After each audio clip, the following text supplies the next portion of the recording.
Masih di Sapa Indonesia Malam, Menteri Investasi, Kepala Badan Koordinasi Penanaman Modal atau BKPM, Bahlil Lahadalia mengungkap sidang kabinet yang dipimpin Presiden Joko Widodo hari ini turut membahas mengenai program unggulan dari calon Presiden Prabowo Subianto yakni makan siang gratis. Bahlil menambahkan program makan siang gratis masuk dalam pembahasan rancangan kerja pemerintah atau RKP dan juga RAPBN 2025. Bahlil yakin anggaran pemerintah akan cukup untuk melaksanakan program tersebut. Bahlil juga menegaskan program Prabowo dan Gibran ke depan harus diakomodir dalam RAPBN 2025 karena mereka yang akan menjalankan APBN 2025. Program-program prioritas Presiden terpilih Pak Prabowo Mas Gibran itu sudah akan diakomodir supaya pada saat 2025 itu langsung running, langsung jalan gitu. Dan pembahasan APBN-nya kan ini baru tahap pertama dan beberapa bulan ke depan kita bahas teknisnya. Cukup lah, anggaran cukup kok ya. Nanti memastikannya Pak, barusan dibahas ya soal makan siang itu secara spesifik. Membahas tentang program-program prioritas Pak Prabowo, termasuk dalamnya adalah makan siang tahap awal.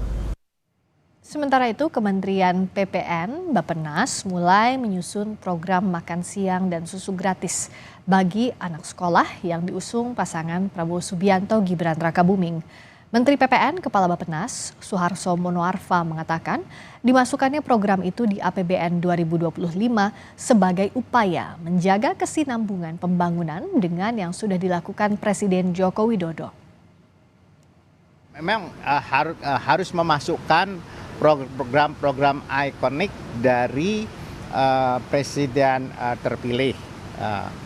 Tentu saja itu diperhitungkan dan Bappenas sedang menyusun itu. Merujuk kutipan Budiman Sujatmiko dari TKN Prabowo Gibran, program di laman tempo.co bahwa makan siang dan susu gratis bagi siswa sekolah per tahun membutuhkan beras sekitar 6,7 juta ton. Sementara kebutuhan daging ayam per tahun mencapai 1,2 juta ton dan daging sapi 500.000 ton. Sementara kebutuhan ikan dan sayur mayur diperkirakan mencapai 1 juta ton per tahun. Untuk program susu gratis kebutuhannya sekitar 4 juta kiloliter per tahun. Perkiraan biaya makan siang gratis per porsi sekitar Rp10.000 hingga Rp30.000. Sementara biaya susu gratis sekali saji sekitar Rp3.000 hingga Rp5.000. Jika diperkirakan total siswa yang menerima program makan siang gratis mencapai 47,5 juta siswa, merujuk pada data Kementerian Pendidikan, maka total anggaran yang diperlukan per tahun mencapai sekitar 148,4 triliun hingga 399 triliun. Sidang Kabinet Paripurna sudah menyinggung soal program makan siang gratis yang digagas Prabowo Gibran. Namun Menteri Keuangan mengingatkan potensi defisit anggaran jika program ini tidak diawasi dengan ketat. Bagaimana memastikan agar kondisi keuangan negara tidak terganggu dengan program ini? Kami akan membahasnya dengan peneliti Indef, Esther Sri Astuti. Kami juga sudah mengundang perwakilan dari Istana maupun TKN Prabowo Gibran, tetapi hingga saat ini tidak bersedia hadir untuk mengikuti diskusi ini. Selamat petang, Mbak Esther. Halo, selamat petang Mbak Friska. Selamat petang, Mbak. Bagaimana membacanya kalau Menteri Keuangan juga Menko Perekonomian tadi mengingatkan bahwa ada sebenarnya defisit 2,4 sampai 2,8 dari APBN 2025, tapi di Presiden Jokowi meminta bahwa program ini harus diakomodasi, program presiden berikutnya harus diakomodasi di APBN 2025. Hitung-hitungannya logis atau tidak sebenarnya, Mbak? Kalau menurut saya ini adalah program yang selalu dipaksakan ya, terlalu dipaksakan gitu ya.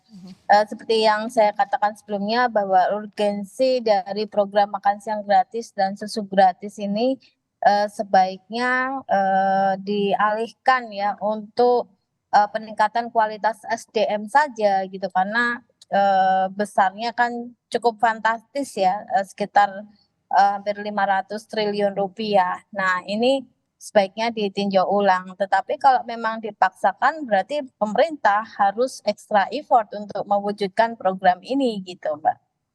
Extra effortnya seperti apa? Karena kalau Menko Perekonomian sudah yakin bahwa ini bisa diterapkan tahun depan, mulai APBN 2025.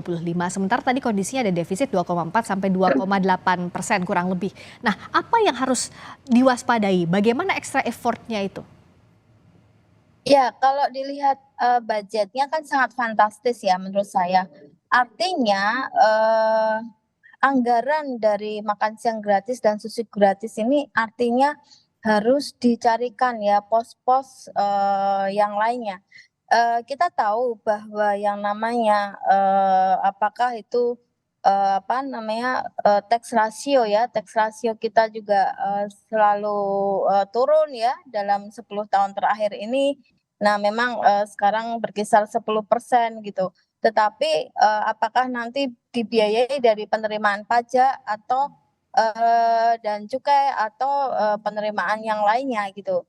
Nah, kalau kita lihat utang ya, misalnya kita nanti akhirnya melebarkan defisit anggaran menjadi lebih dari 3%, itu apakah diambil dari utang gitu. Padahal utang negara kita rasionya terhadap PDB itu sekitar 38%, 39%. Nah, ini kan kalau kita bicara ruang fiskal ini sudah sempit gitu. Nah, saya tidak tahu apakah memang program ini akan lebih mendesak ya daripada pembangunan IKN, belum lagi proyek-proyek infrastruktur yang lain. Jadi ini menurut saya terlalu dipaksakan ya Hmm. untuk tahun depan gitu. Tadi saya bertemu langsung Menko Perekonomian di Istana dan menanyakan sebenarnya bagaimana kisi-kisi anggaran juga tahapannya. Tapi Menko menjawab bahwa ini akan bertahap mulai dari tahun depan, bertahapnya mulai dari balita dan sebagainya. Nanti juga akan dikaji mana daerah yang berpotensi angka stuntingnya tinggi, tapi belum tahu anggarannya itu berapa sebenarnya. Nah, sebenarnya dengan metode bertahap ini apakah bisa jadi solusi, Mbak Esther, di tengah ruang fiskal yang sempit, atau harus dikaji betul-betul seperti apa tahapannya? Ya harus dikaji benar-benar gitu. Pertama, karena program pemerintah kan tidak hanya makan siang gratis dan susu gratis, tetapi masih ada program-program pembangunan yang lainnya gitu. Sehingga itu pemerintah harus mengkaji ya benar-benar bagaimana meskipun bertahap. Kita tahu bahwa BBM aja subsidinya itu sekitar 189 triliun gitu. Itu sepertiganya ya dari anggaran makan siang gratis dan susu gratis gitu kan. Nah, sehingga saya di sini sangat menghimbau agar alokasi anggaran itu harus memang benar-benar anggaran yang prioritas gitu. Apakah yang paling mungkin, yang paling logis adalah mengambil pos subsidi BBM untuk menutupi ruang fiskal yang sempit tadi, Mbak Esther? Wah, kalau yang paling mungkin itu kan sudah ditegaskan oleh pemerintah bahwa subsidi BBM tidak akan Diganggu? diutak-atik gitu Hmm. kan.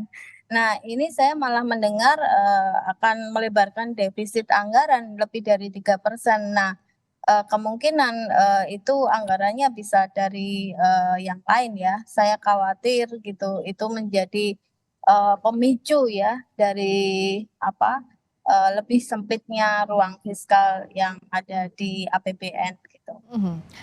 Kalau tadi optimistis disebutkan oleh Menko Perekonomian juga Menteri Investasi bahwa program yang jadi quick win atau yang jadi unggulan dari presiden berikutnya ini sudah bisa masuk pos anggaran. Ini kan sebenarnya hal yang baru. Kalau kita lihat transisi sebelumnya tidak langsung diterapkan, tapi ini dengan lobby politiknya sudah dimasukkan ke pos anggaran saat ini. Sebenarnya apa sebenarnya bagaimana untuk menyusun prioritas anggaran ini agar aman di tengah tadi ada potensi defisit kalau menurut pemerintah 2,4 sampai 2,8% begitu statementnya hari ini. Apa sebenarnya yang harus jadi perhitungan, Mbak Esther?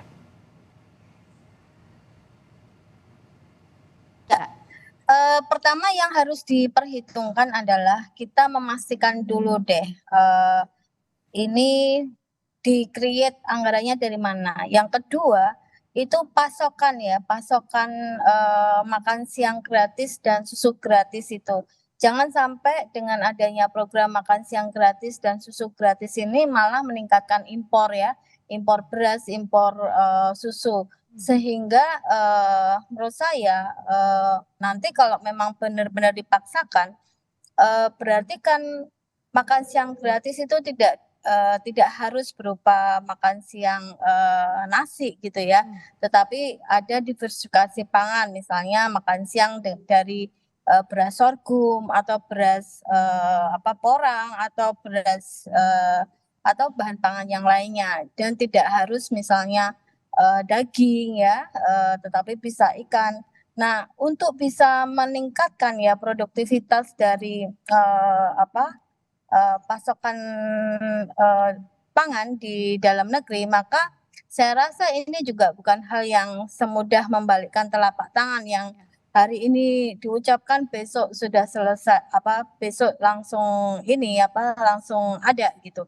Tetapi butuh extra effort bagaimana bisa meningkatkan produktivitas petani sehingga pasokan pangan itu memang bisa dari dalam negeri bukan dari impor. Itu saja sih Mbak. Baik, ini yang jadi catatan di tengah hal yang diwaspadai, defisit anggaran dan juga posnya harus jelas, ini harus bisa dijaminkan oleh pemerintah. Terima kasih Mbak Esther atas waktunya di Sapa Indonesia Malam.